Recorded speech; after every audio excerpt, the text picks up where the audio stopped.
Great, thank you very much. I want to welcome everyone to today's event at the Harriman Institute, the book launch for the publication of a terrific new book, Navalny, Putin's Nemesis, Russia's Future. We have three authors here.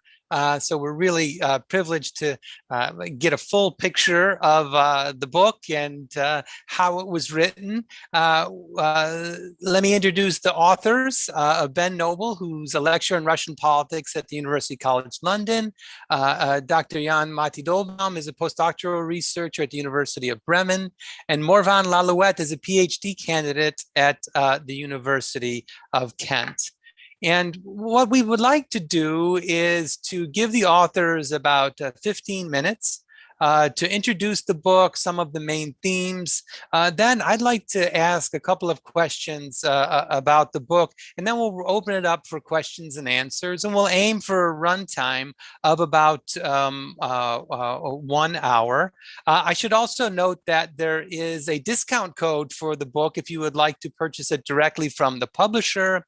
Also, we would encourage anyone who's local in the 10027 zip code area or in the greater New York to buy the book from Book Culture, who is also a kind of a sponsor of events, one of our great local institutions here on the Upper West Side. And I encourage you as well to get the book from Book Culture. But most important, get the book, read it, discuss it, recommend it to your friends, because it really is worth the read. Now with that, let me turn the floor over to Morvan Lallouet, who will kick things off. Thank you very much to the Harriman Institute, Carly, Madison, and to Tim for inviting us and chairing this event. We're very excited to be presenting the book here. So, who's Alexei Navalny? That question was, of course, on everybody's minds when first he was poisoned in August of last year, then when, with the help of investigative collective Bellingcat and other press organizations, he claimed that he had discovered who had tried to poison him. And finally, that question came back again when Navalny returned to Russia after having been treated in Germany and was sent immediately to jail in January of this year. So Alexei Navalny is born in 1976. He's Russian. He's trained in law and in finance. And of course, he made a name for himself by, in the mid-2000s, in Russia, investigating corruption and publicizing his results on his blog. And he has, of course, become today the most famous, the most globally known oppositionist in Russia. But who exactly is he? And when Navalny returned to Russia, there was this huge interest, and we were bombarded by people not necessarily interested in Russian politics, but who were asking us, specialists in Russian politics, who exactly is that man, and why does he matter in Russian or even global politics? And so at that time, Ben Noble reached to me and to Matti Dollbaum, because he knew we were already researching these topics, and asked us if we could recommend a good book on Alexei Navalny in English. And our answer was no, we can't, because there is no such book. So we had a brief discussion to see if we're on the same page about this most divisive character. And we found out we were, and decided to write that book. And we quickly found a publisher and wrote it even more quickly. It took us a few months. We wanted the book to be out for the latest legislative elections that took place a few weeks ago. So I'm going to start with a couple of disclaimers. First, this book is not a traditional biography. It's not arranged in chronological order. We do not dig into Navalny's youth, childhood. We do not have access to his inner circle or to himself. He was, by the way, in jail when we started writing that book, which made matters a bit complicated. And our book is should be understood better as a political portrait of the man, but also the movement. And Jan will talk about this in more details later. Second disclaimer is that we're not investigative journalists. We do not claim, as we said, as I said, to have special access to his inner circle, or for that matter, to the Kremlin or people close to the Kremlin. We're Western academics, and we wrote a book that is informed by our knowledge of political science, of Russian politics in general. And so our approach to the book was, perhaps unsurprisingly for academics, was to stress the complexity of Navalny's character, of his trajectory, and of his movement and its place in Russian politics.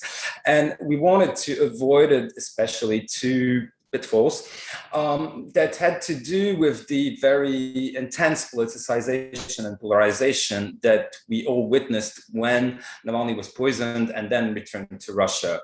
And this first polarization is, on the one hand, Navalny, the white knight in shining armor, the lonely fighter against the evil Putin regime. On the other hand, of course, you had very quickly trouble with that narrative. Russia Today, for example, who pointed to very serious allegations of racism and nationalism against Navalny. The whole scandal with Amnesty International, where Navalny was first declared a prisoner of conscience, then his status was taken back, then it was given again. So this is the two pitfalls we tried to avoid. Another one in politicization that is a bit more subtle maybe is, on the one hand, the tendency to overblow the importance and the significance of Alexei Navalny. And on the other hand, again, Russia Today, pro-Kremlin talking point, to completely belittle Navalny's significance and to say that he is just basically a blogger that should be of no interest to anyone. So, of course, we do believe that Navalny's significance is real, and that he deserves a book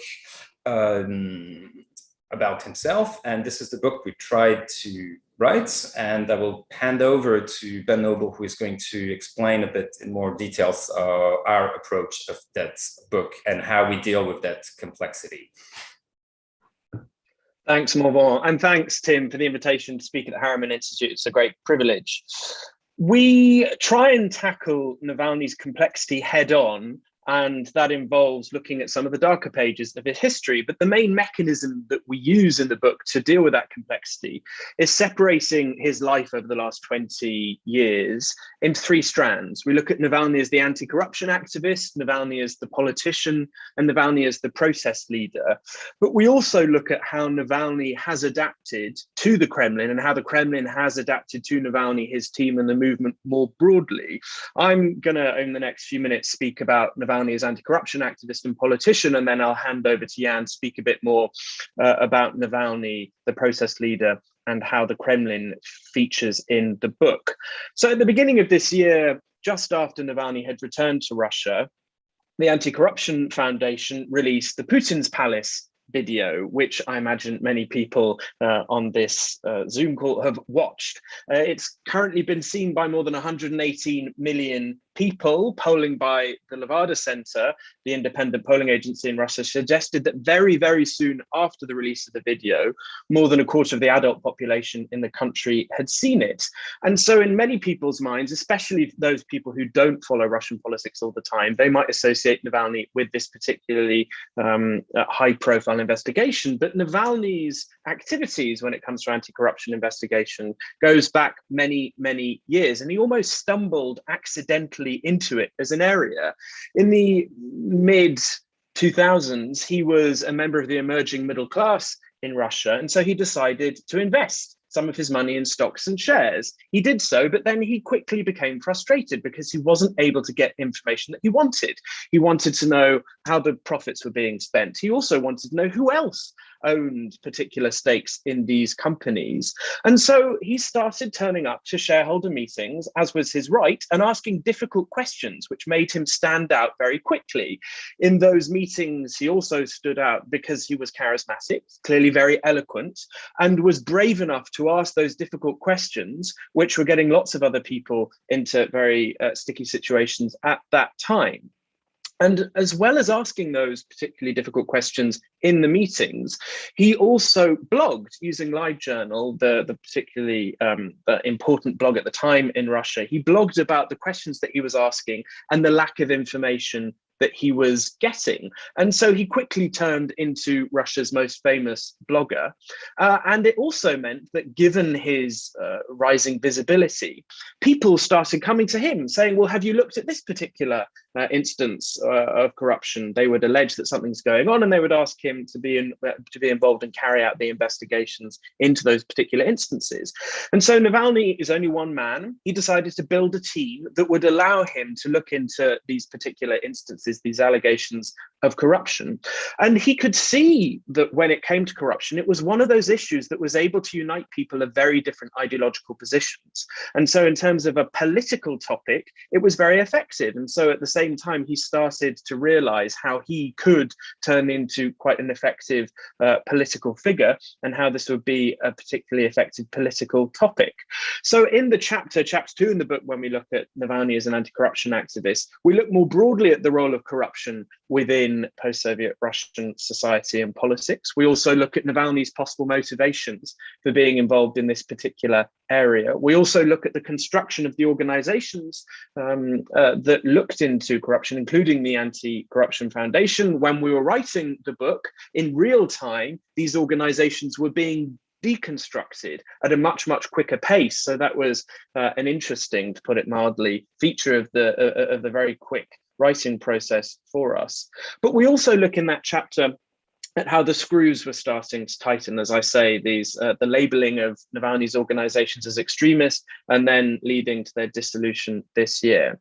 In the following chapter, in chapter 3, we look at Navalny as a political figure. Not only do we try and get a sense of what he thinks, what his political worldview is, but more importantly, we chart how that has changed over time, including given changes in Russian society. We start off by looking at Navalny's involvement with the Liberal Party Yabloko, and you get a sense that he's clearly effective, but he also has a big personality, and he clashes with leading figures within that party. Within the chapter, we also deal with the nationalism question and these very controversial statements that he's made in the past that people regard as being nationalist or xenophobic and racist. We also look at when he ran in the 2013 Moscow mayoral election, as well as his attempt to run in the 2018 presidential election. He was, of course, barred in that particular race. In the following chapter, we then look at Navalny as protest leader, but for that, I'm going to turn over to my co-author, Jan. Yeah, thanks, Ben. Of course, also thanks to Tim for the invitations. Wonderful to be here. So I follow through with the protest leader story, and Navalny has, of course, always been a protester, but he hasn't been a protest leader for all of his political career. He started becoming that when he realized that his being a normal politician, quote unquote, was going to be frustrated by the Kremlin ever more. And so we tell the story of Navalny, the protest leader, through his presidential campaign in 2017, 2018, when he first released this video, the famous video on alleged corruption of then Prime Minister Medvedev.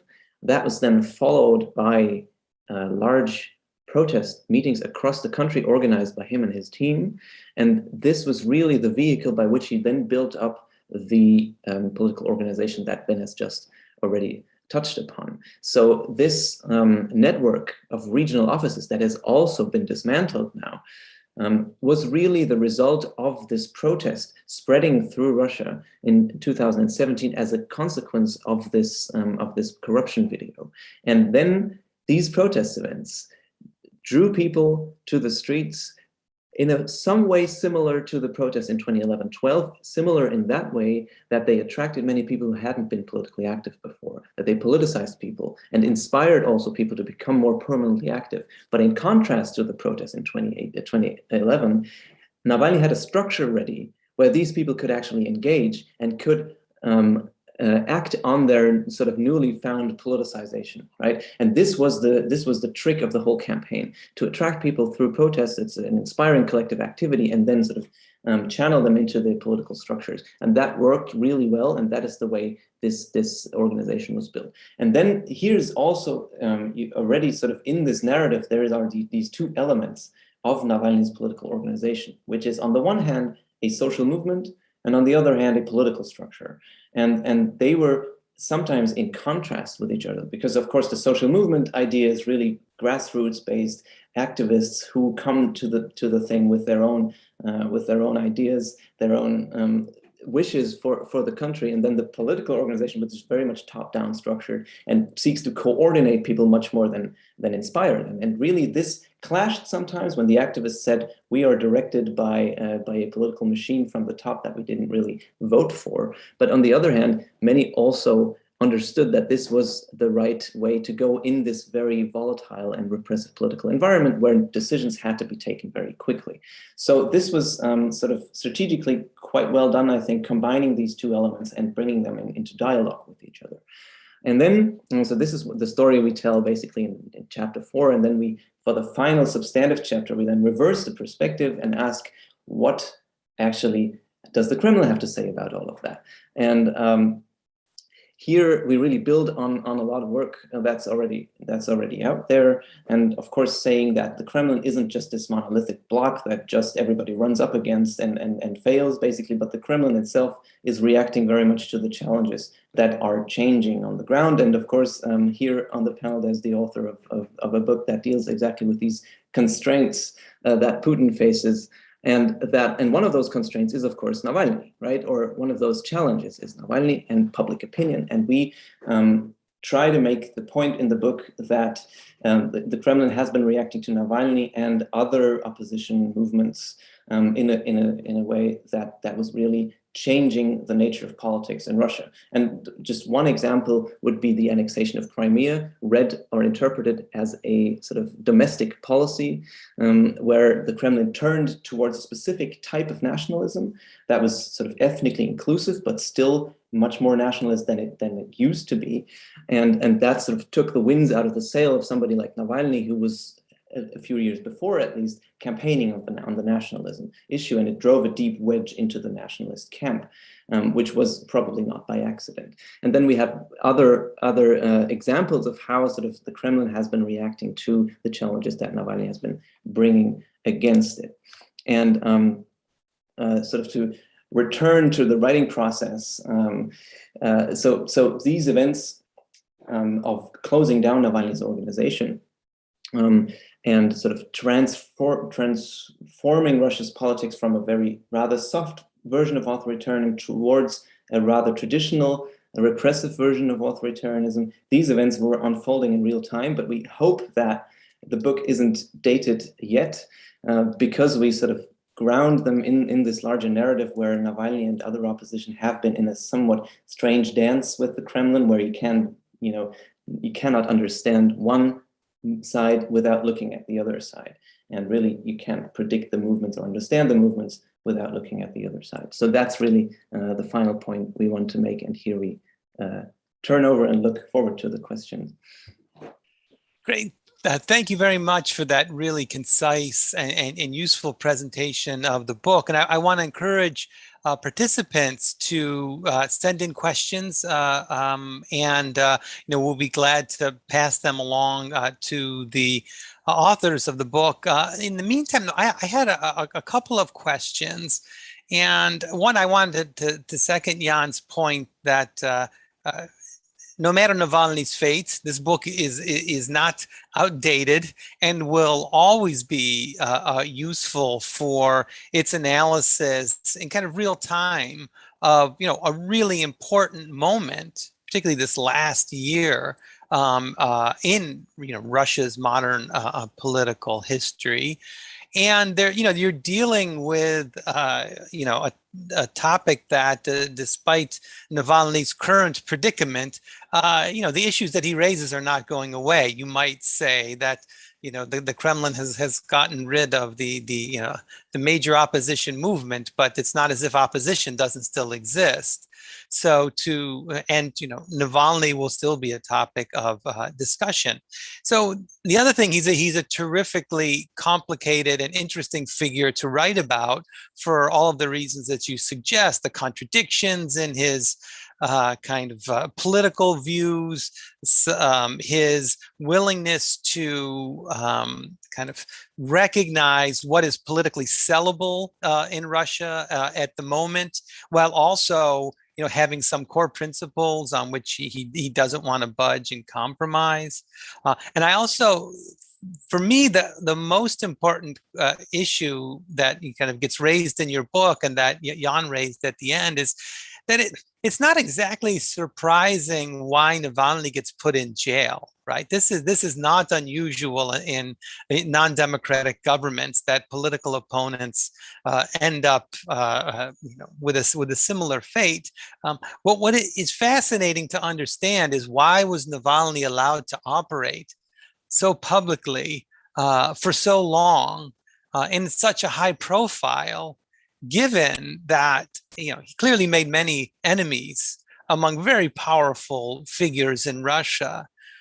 So that's one of the things that makes Russia an interesting country to study, is why on the one hand was this opponent allowed such free rein for so long, despite all of the multiple arrests and multiple harassments. But the duality of him operating for so long and then suffering this fate is, I think, a topic worth explaining. So, do any of the authors want to weigh in on that topic? I was just going to quickly add that, yeah, it's certainly something that we were thinking of. We could have approached the book the other way around. And maybe if we'd started writing the book at this point, given the unprecedented repression against the team and the movement, maybe the question would have been, how did they get away with it for so long? Yeah. And certainly one question that we often get is this a reflection of the fact that there is a certain Tao within the Kremlin, a faction within the presidential administration, that were looking after Navalny for all those years? And it's certainly a possibility. And in the book, we don't provide a sustained discussion of that, and we don't give any conclusive answers. But I suppose the simplest way to respond to it is just to say that the regime thought about dealing with the opposition differently. Before this year, especially, they took a sort of management role, a much more nuanced approach, knowing that things could backfire if they were to use repression and coercion purely. They seem to have changed their thinking this year, and I'm just in the chat going to include a link to a Washington Post Monkey Cage article that we wrote on the anniversary of Navalny's poisoning, where we try and think through that, linking it to the scholarship on information autocracy and what seems to have changed in the nature of the regime, or at least in its outward appearance and its rhetoric. Mm-hmm. Excellent. Thanks for sharing that. Do you have any sense of what might be behind the change in the Kremlin's thinking, the decline in the economy, the COVID opportunity for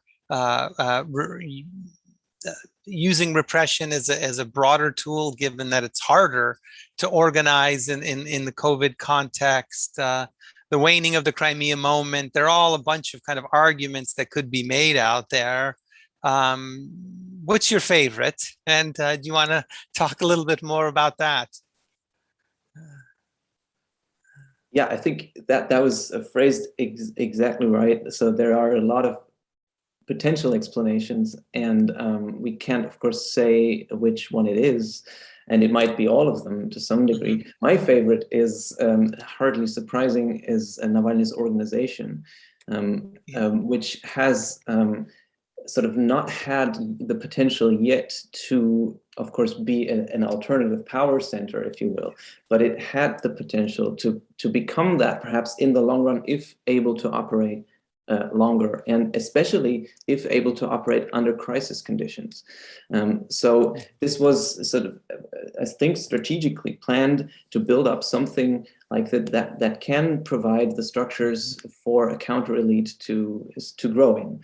And when the tide changes, when the trust in Putin and the support in the regime wanes, for example, as a result of economic crises that were entirely on the horizon, still are, then having such a thing in place is of course extremely helpful, because then these would be Navalny and his people would be in the pole position for something that could replace the current regime. And I think that might have been the calculation here. Take the organization out right now when it's still kind of possible. It would, of course, be in the headlines, as it was, but it was still manageable, as opposed to a situation where they had been much stronger. So that's my favorite explanation, but maybe the others have a different one. We want to pitch you against each other to find out. So, Morvan, did you want to weigh in? Yeah, very quickly. So Jan has been stressing the organization, so I must stress the man and the word that we try to avoid in the book. I didn't do a control F to see if we avoid it altogether. Is charisma, and so it's a word that we try to avoid because most of the time it doesn't explain much. But in the case of Navalny, it's hard to avoid it altogether. And clearly you see, and we stress this a lot, I think, in the book, that Navalny is not alone. He's not, there are other people in the opposition, there's other people from his generation, older, etc. But it's clear that you have with Navalny someone who has worked very hard to create a public persona, a style, and it's something that, without wanting to belittle other opposition figures, he has worked very hard and for a long time to create that public persona, that name recognition that has risen to very high levels. And this, I think, combines to his as Jan was stressing, to his organizational abilities that are, I think, no one can put them in doubt. I think this creates also a very strong combination and something that may alienate other people in the opposition or in the population at large, but it's still, without a doubt, Navalny was above his peers. And we're talking about how his organization was taken down this year, but let's not forget how him almost physically was taken down almost a year now. And I'll leave it at that. Yeah, thank you very much. Yes, and if you have questions or comments that you would like the authors to respond to, please include them in the Q&A. I'm going to take one more because Morvan's comment was right along what I wanted to ask. So there's no doubt that Navalny is a very talented politician, that he was able to crowdsource resources, both information that he received from Russian society, and also financially, he was able to support his organization largely on crowdsourcing, which is a remarkable thing to do in such a difficult environment. That he was able to, become the lead horse in the Russian opposition. At the same time, it's always been pretty clear that Navalny and Navalny's organization by itself was not going to, be a direct threat to the Kremlin, to powerful governors or powerful interests without broader coalitions. And, one question we might ask is, why has the Navalny organization either chosen the path of trying to be the public face of Russian opposition on its own? Or why has it had so much difficulty building coalitions, either with other like-minded groups or with other elements within society or within the Russian state who might share some of, the political views? I mean, he's hardly the only person in Russia who is upset about corruption. So, one might think that this could provide a base for a broader movement. But, in looking at their writings and in their interviews, this is not on their agenda is, the Anti-Corruption Foundation and Navalny. So could you talk just a little bit about or just situate the Navalny movement generally within the broader sphere of the Russian opposition? Thank you very much. It's a very wide question, so I'll start. Yeah, sorry. But I'm interested in uh, this notion about, they've really consciously chosen to go it alone. A different strategy would have been to try to build a broader opposition movement. And, after, 2011, 2012, particularly after Crimea, it seems like really they chose to go their own way. Well, what we document at some point in the book is that there were attempts at coalition building among liberals that took place in 2015, 2016.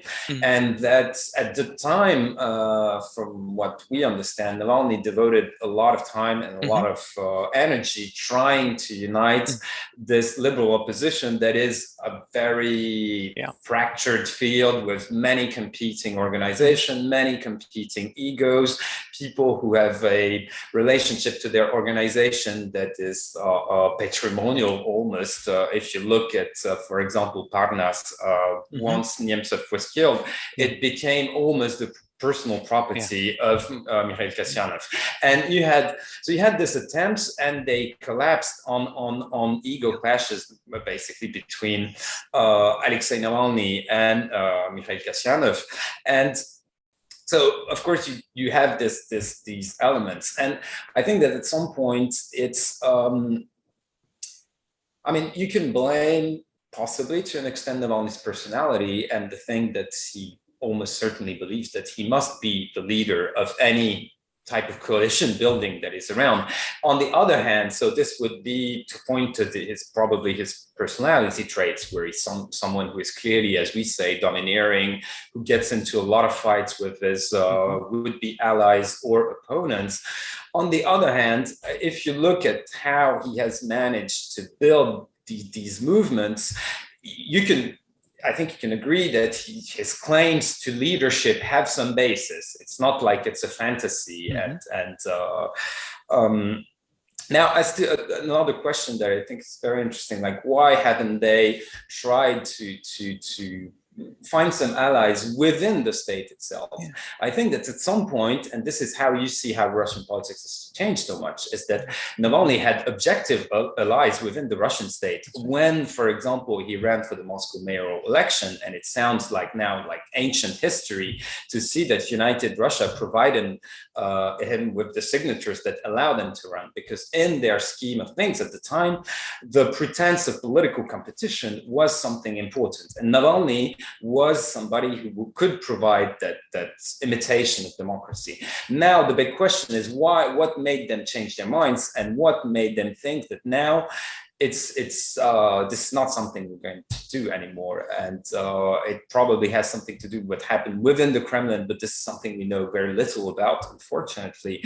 And I'm going to leave it at that, because no, that's a great great answer. It is to remember it's not that long ago that Navalny was running for mayor of Moscow with a lot of obstruction along the way, but that he was allowed to run run a campaign. We have two questions here along the same theme about Muratov getting the Nobel Prize and how this has kind of laid bare a schism in the opposition and the debate. Katrina Weidenheuvel wants to know whether, some arguing that Navalny is quote unquote the real opposition and should have received the prize, particularly given that Novaya has run Navalny videos and Muratov has said that, Navalny should have received the prize. Can you talk a little bit about, either whether this reflects some deep schism or it's generating one, or is this something that is really just a surface phenomena? And also Colette Schulman has a similar questions where she asks what the Kremlin's official response to Muratov getting the Nobel Prize tells us about Navalny and the state of the Russian opposition.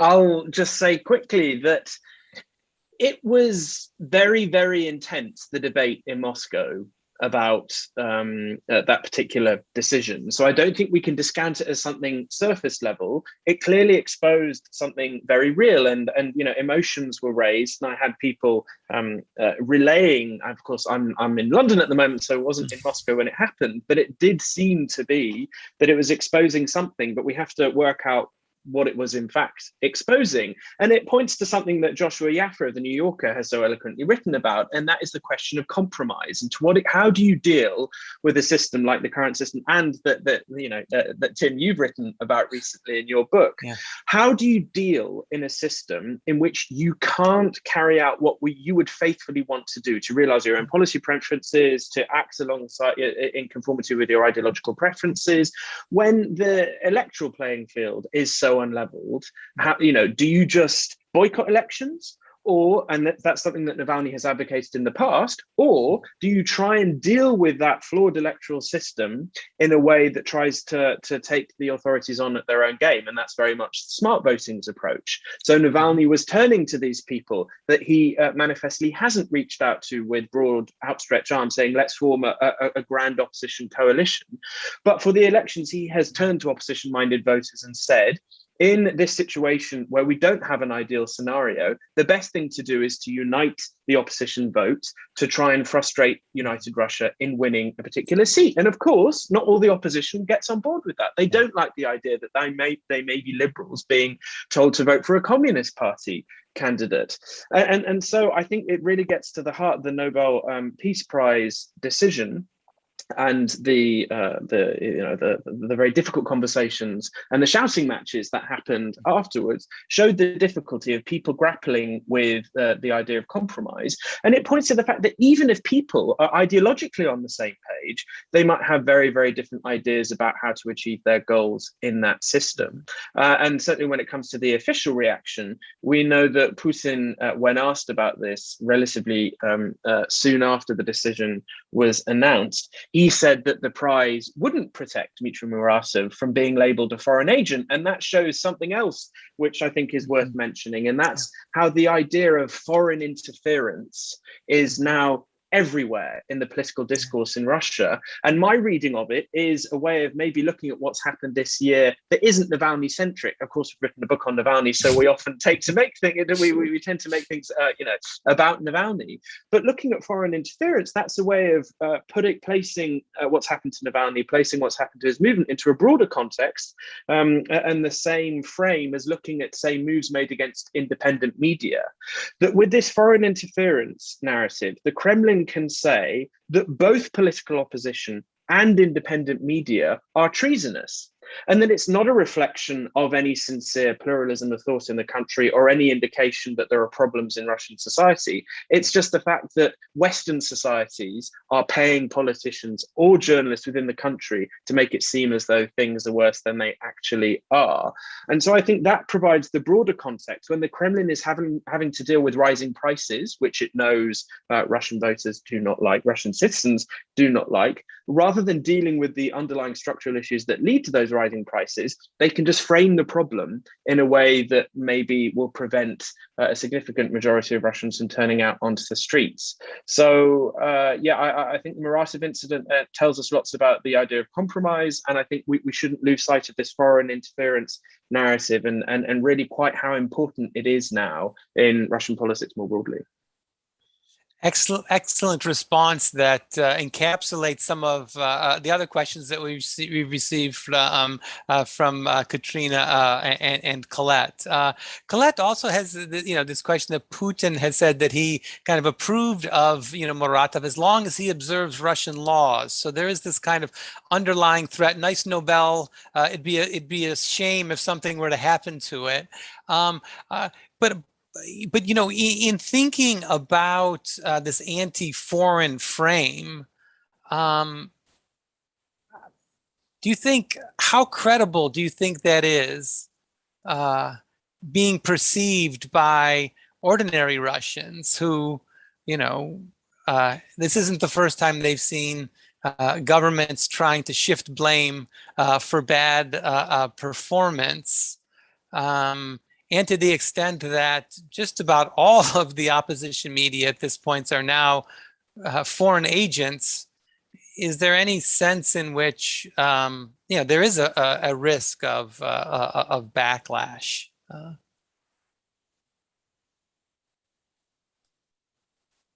Well, it's hard to say. Of course, what we can say with decent degree of certainty is that they think it's the right strategy. Yes. Otherwise, they wouldn't be doing it so persistently, I suppose. And whether or not that's correct, we will have to see. Perhaps there are also now people just calling the shots who are really believing this, and who are therefore, like Patrushev, for example, are therefore pushing that specific agenda without it having any additional benefit on the repressive possibilities that this, of course, also opens, right? So, of course, labeling somebody extremist makes it possible to heavily persecute them. That's great for them, and labeling them as foreign agents also puts some heavy bureaucratic pressure if you want to sort of deal with that status professionally. So that has some sort of tangible benefits. If the additional discreditation is really something that works, we don't know so well, but it might actually be the case that this is really what some people in the Kremlin believe these people are, and therefore sort of that's sort of somewhat irrational. But it might also be an explanation. Great. Let's turn to Morvan. Do you want to jump in? Yeah, I just wanted to add some point to this, is that the as repression increases, the foreign interference narrative becomes a self-fulfilling prophecy, because people leave the country, they establish themselves in the West, they are also, by virtue of their geographical location, drawn into the Western think tank circuit, or that aspect of Navalny's policy, which is to say, individual sanctions against individual oligarchs close to the Kremlin are a good thing because it weakens the regime. The problem is that in terms of optics, clearly, when you see Leonid Volkov, who rejoices that some people has been put on some sanction lists in the American Senate or Congress, of course, their line is to say, we're fighting against oligarchs, not the Russian people, but they are being drawn into that sphere. And you can imagine how, for some people, the mere fact that they are residing in the Baltics or in Georgia makes them pawns of the West. And yeah, I'm very concerned about that the self-fulfilling prophecy that is taking place with that narrative of foreign interference. Yeah, it's interesting to think, Navalny's early strategy of playing on Russian nationalism, and he seemed to be much more wary of building ties with the West than, say, Nemtsov or Milov or some of the other Russian opposition figures, because he saw this as a political liability. And I remember when I heard Volkov appealing to the West to put pressure, I thought, oh no, this is not a good sign. They really seem to be losing confidence in their strategy. There's a good question here from Sean Keeley about what's your assessment of the Biden administration's policy toward Navalny? It seemed that Navalny was on death's door in April pre-Geneva, but his conviction improved after administration officials publicly warned of consequences if he was allowed to die. Is this just an illusion, or does the U.S. have any meaningful leverage in this situation? We should say, unfortunately, we're not foreign policy scholars. We certainly don't know what is happening in DC, but there is one single one-word paragraph in the book, and that's in response to the question in the final chapter, will the West save Navalny? And our response is no, full stop, new paragraph. And the reason why we felt the need to be so emphatic is that certainly in the media commentary, it made it seem as though Navalny's fate was going to be decided internationally, and not without merit.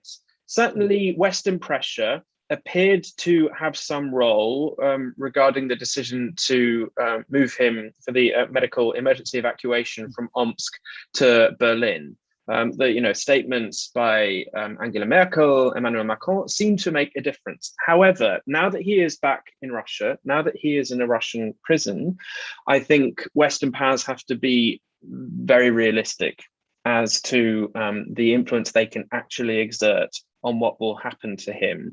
And certainly it's not helped by Dmitry Peskov, Vladimir Putin's spokesperson, saying very recently that he's not sure what Navalny's fate will be in prison, making it seem as though it's not as if his safety is guaranteed. Now, of course, we can interpret what he said in multiple different directions, but it doesn't give us a very optimistic view as to what's going to happen to Navalny. And certainly with the new criminal charges against him, it's likely that he's going to be in prison for many, many years going forward, and not for the original 2 and a bit years that he was sentenced to at the beginning of this year.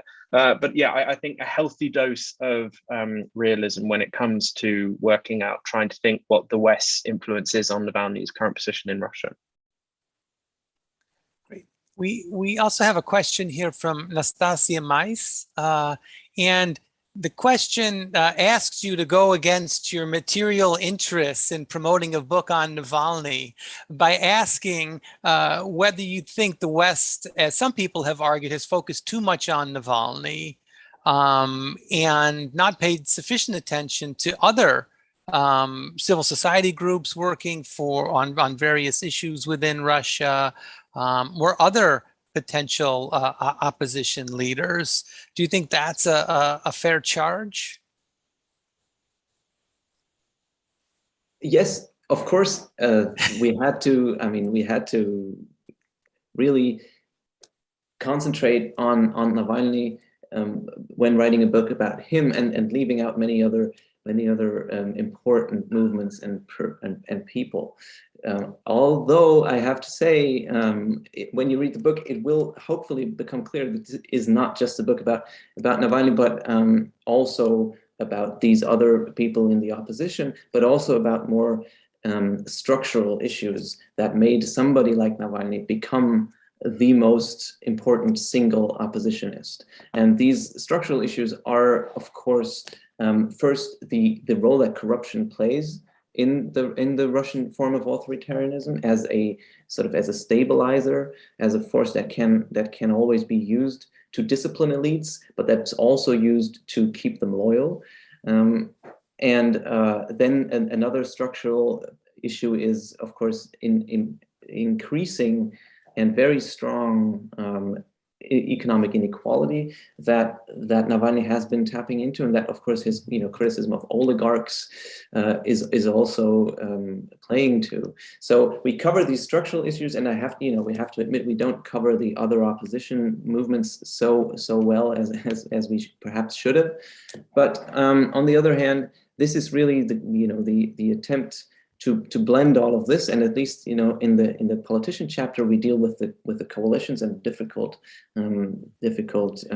entanglements that Navalny has found himself in, and in the politician chapter we also deal with all of these smaller regional activists and movements that Navalny has been trying to build into his into his structure. So I've been interviewing people in these shtaby Navalnova on the Volga and in southern Russia, and everywhere there was really this, at least that was the case in 2017 when things were less repressive, obviously, that regional activists of very different political views came into these places and coalesced and talked to each other, even though they didn't necessarily support Navalny. So that was really an effort to really also fuse everything in terms of experience and connections that was out there in the Russian regions. So yeah, I have to leave it at that. Yeah. I mean, one thing that does make Navalny distinctive is this regional organization that he was able to build, that many opposition figures in Russia have talked about and given lip service to, and Navalny was able to actually do it. So there's a couple questions about Navalny's views towards Georgian and Ukrainian territorial integrity, and his support for Russia's aggression against Georgia in 2008. And another question about his views towards China. And I think his views towards the annexation of Crimea as well are a topic worthy of discussion, because it did kind of wrong foot him, and he took a kind of nuanced position on it. Does anybody want to speak to that? And this question comes from Miriam Antadze through my reformulation. Yeah, I'll start on the question of Crimea. Navalny said very explicitly that Ukrainians should not fool themselves, and that Crimea will remain a part of Russia in the foreseeable future. His opinion on this is based on his idea that, well, the referendum that took place then was obviously not free and not fair.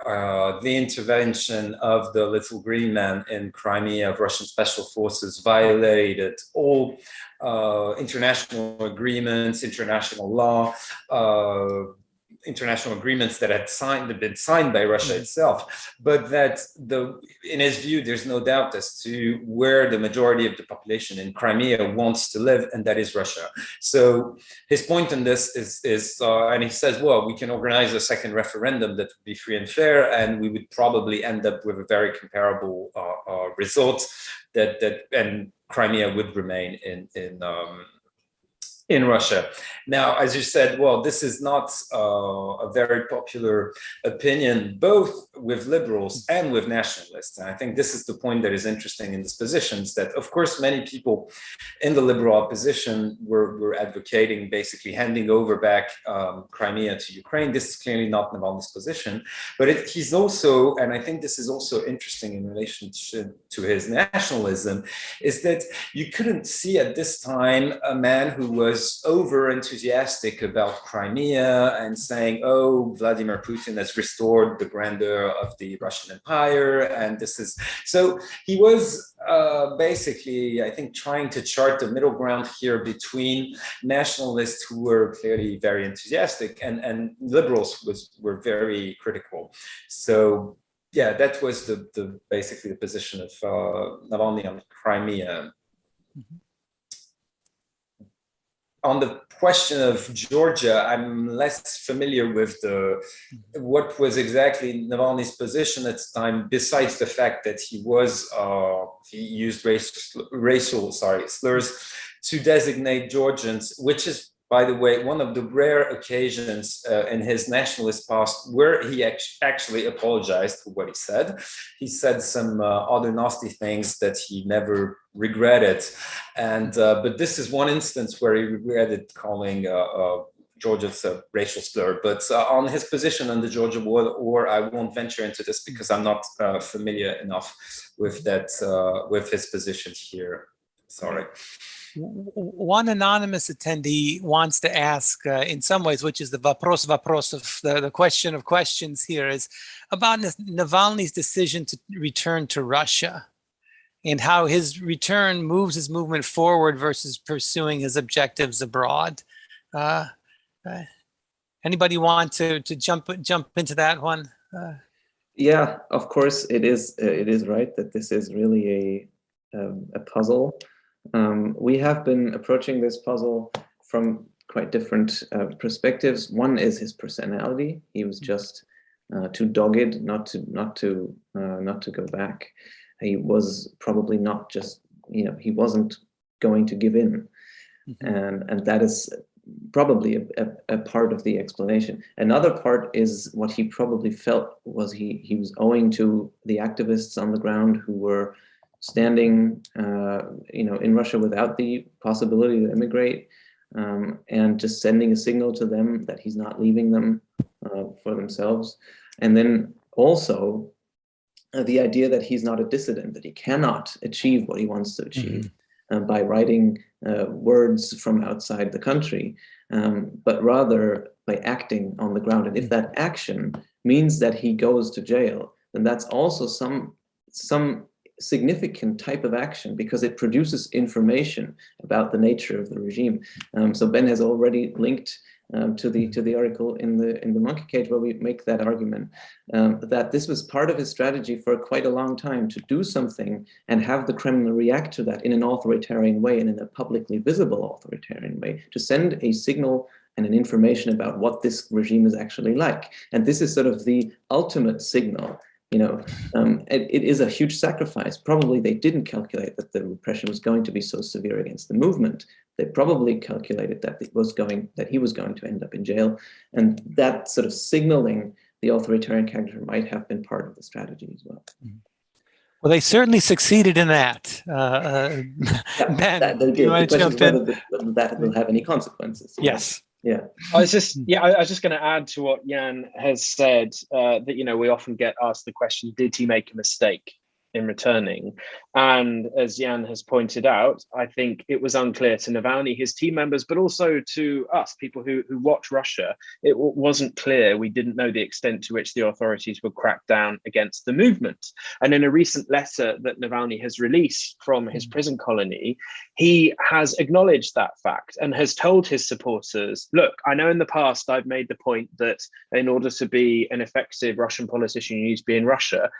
Facts on the ground have changed now. If you need to leave the country, no one's going to judge you. And in the short term to medium term, at least, that looks like what the movement is going to have to do. It's going to have to carry out its activities outside the country. We also get a question, which is, did Navalny return at the wrong time? He went back in January of this year, but shouldn't he have waited until just before the Duma elections, when the world was watching, when he really could have maybe timed it so that we could have had mass street protests? My response to that, and I'd be interested to hear, and maybe Jan and Morvan will think differently, but I think, well, that's ludicrous. What was Navalny supposed to do between recovering from his poisoning in Germany and September? Twiddle his thumbs in Germany? He would have been discounted. Maybe steps would have been taken against him to prevent him coming back. He returned just after he'd recovered. In a sense, just completing that journey that he started in Tomsk all the way back on the 20th of August 2020. And so it's always a tricky question. In the book, we can't get inside Navalny's mind when we're answering these questions. After releasing the book, we can't ask him, do you feel as though you've miscalculated? But from what he said, I think we shouldn't judge him too harshly. He also realized that he had the Kremlin in a really difficult position. He was in the driving seat. He could return, and the Kremlin really didn't want him to return because they knew there would be lots of negative consequences. And that's why we saw all of these statements before he returned saying, look, if you come back, you're going to be put in prison for a very long time. So it's a tricky question, but I think we say that, no, it wasn't a miscalculation. He was just doing what he felt he had to do. He felt, in a sense, there wasn't even a choice. Mm-hmm. Excellent.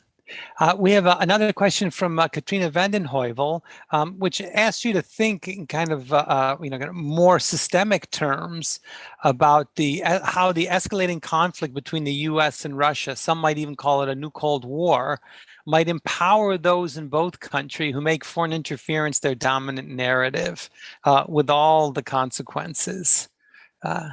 So do you want to talk a little bit about the broader political context in which, particularly Navalny is operating in, and, how Russia's relations with the West might have or might continue to, put Navalny in a very difficult, position. We remember that Khodorkovsky was released, not to Russia, but to Europe, on the eve of the Sochi Olympics in an effort to try to put a good face. A very different political context than what we see right now. So. I was just going to come in and say, repeat the proviso that we're not foreign policy scholars, but I was going to repeat something that Morvan has said about this self-fulfilling prophecy with the foreign interference narrative. You see it sort of spiral out of control from both sides. And I think it's a great question because it points to the international context that's driving some of the dominance of the foreign interference narrative domestically in Russia. But we can also not just look at the US, we can look at the European Union.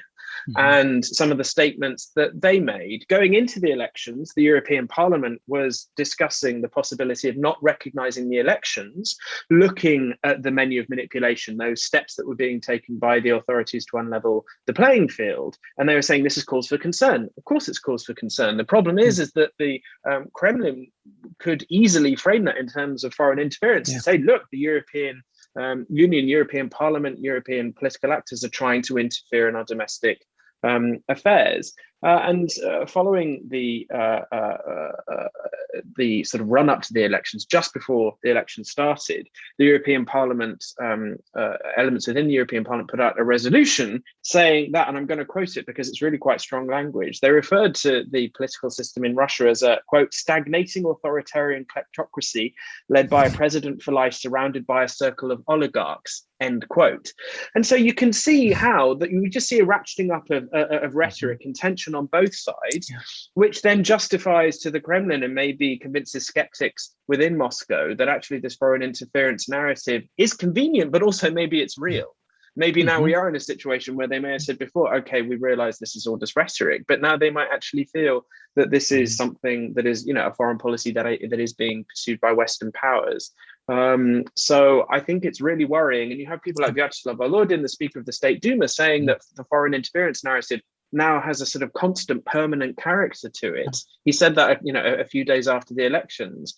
And so I don't think we're going to see a reduction in that narrative in the short to medium term. And I think that also is linked to the use of repression, that repression is going to stay with us. We're not likely to see a post-election thaw. We're not likely to see the legal moves being taken against Navalny's team and the movement reduce, or against the opposition more broadly. If we're interested, and this, I suppose, is a partial response to one of the questions that was asked before, are we not looking at other political forces that are as important as Navalny? I think going forward, we have to look at what's happening with the Communist Party, because that now is a really interesting area for the boundaries of the possible and the compromises that some people are willing or are not willing to take. And the reason why the Communist Party is so interesting is because you seem to have an organization, a party, where there are different points of view, and quite stark different points of view, between the old guard based in Moscow and the younger, more radical activists in the regions who are saying, no, we want less compromise. We want to be a real opposition party rather than a decorative opposition party. So I'm not saying we ignore Navalny altogether going forward, but if we're interested in opposition politics more broadly, then I think we have to focus on other organizations, including the Communist Party. Yeah, it's interesting to note that Pavel Grudinin, who was the Communist Party candidate for president in 2018, who came in second, lest we forget, with around 12% of the vote, was barred for running for the Duma this year on what pretext? The ownership of shares in a foreign company. So even the foreign influence card was played against Grudinin, who many people see him as a representative of a party that has long been friendly, if in opposition formally to the Kremlin. So I think that this question of how powerful and how effective this framing of Russian politics can be is a question I think we're all going to be thinking about for quite some time. So I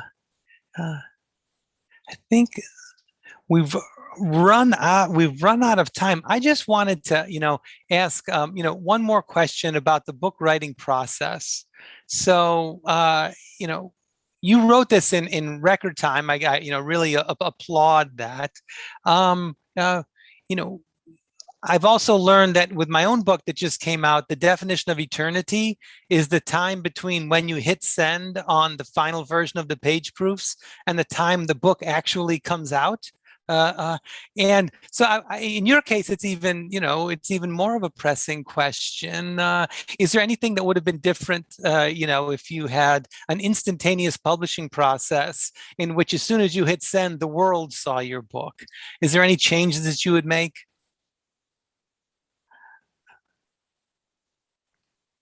Well, we have been asked that question by the Finnish publisher. So it's supposed to come out, the Finnish version is supposed to come out in February.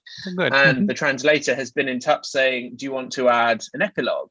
And our response, and I think I can speak for all three of us, is to say, well, no, the direction of travel is very clear in the final chapter. So yes, we're not going to be able to update it with precisely what's happened since with the election results and other things, but it's just so clear.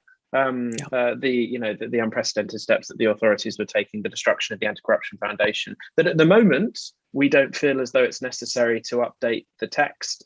So I suppose that's one way of answering your question, but maybe Morvan would have a different response. Go ahead, Morvan. Yeah, I was going to add a quick point is that, well, I agree on the whole with Ben, but we have to disagree a bit. And I think that this, everything points, we point to a direction of travel, but of course, I think that the transformation of Navalny's movement from something that was primarily based in Russia to something that maybe potentially in the future mostly based abroad is something that is a complete tectonic shift in Navalny's movement, who, as I repeat again, always said that he wanted to be a normal politician in Russia. So this transformation is of course something that will have to be followed, and that and we can't really know about the consequences of that. But yeah, that would be my slight disagreement point. That's great. On that point, I think this is a good place to end. I want to thank all of the audience, both on the Harriman website and on Facebook. I want to thank our three presenters for really thoughtful and interesting discussion on a terrific book. And I really encourage people to buy it. Buy one for yourself, buy one for a friend. There's also a discount code available in the chat. And also, we want to encourage you to buy the books from Book Culture here in New York City. They'll also sell it to you online as well. But it's one of our local favorite institutions that we really want to support. And I want to thank everybody who asked such thoughtful and provocative questions. And I don't know, I really enjoyed the discussion and learned a lot from it. And I hope that others can say the same. So thank you very much for this discussion. Thanks, Tim. Thank you. Thanks again for having us. Yeah, thank you very much. Thank you all. Goodbye. Bye.